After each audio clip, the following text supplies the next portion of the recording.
This is a brief demo for the tractor pole timing solution. So in this demo I'm using a photocell for each start. So I've got lane 1 start here with the lane 2 finish photocell, lane 2 start and lane 2 finish. So each lane has its own start and finish. The T-box, I'm just going to power that off for a second so we can see it synchronized later. And the SmartChrono iOS app.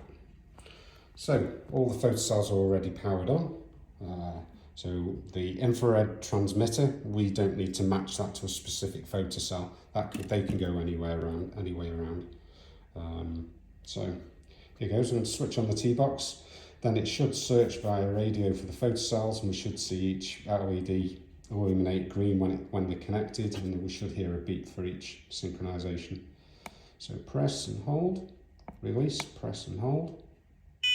That's on.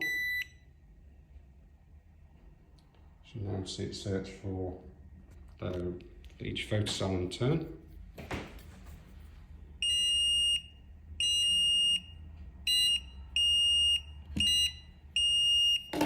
So that's all the photocells connected. So I'll open the app. I've already created a competition, which is here. Actually, I'll create a new one. Create new competition. So we're using the Paro app.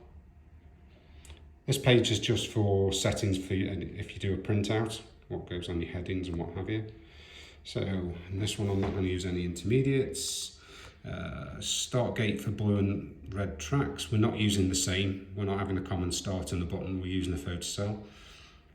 Precision, I'm just going to change that to down here to thousandths.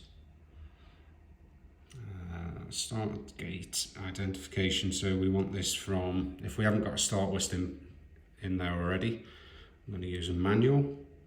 So that setting is for start gate is manual. Press done. I'm now going to click next.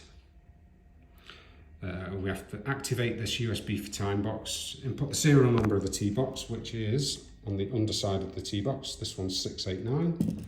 So I've got 689 in there. If it asks for a password, the default password is 400000.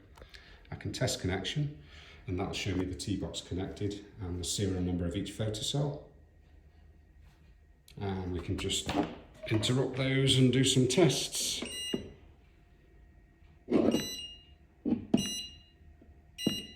See the allocation of each photocell and the time of day. So I'm going to click back. Here we set the photocells, which photocell is used on which lane for the start and finish.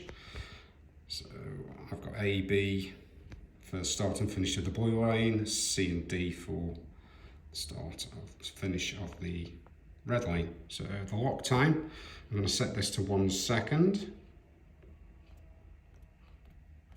And basically what the lock time does is it stops any second impulses.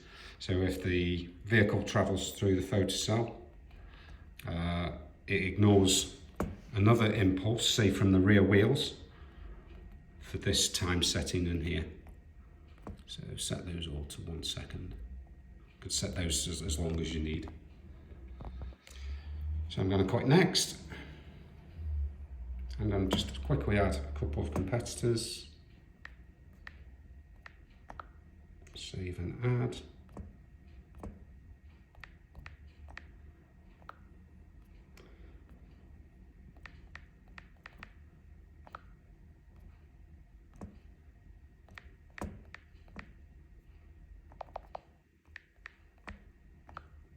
And once we're finished, save and exit.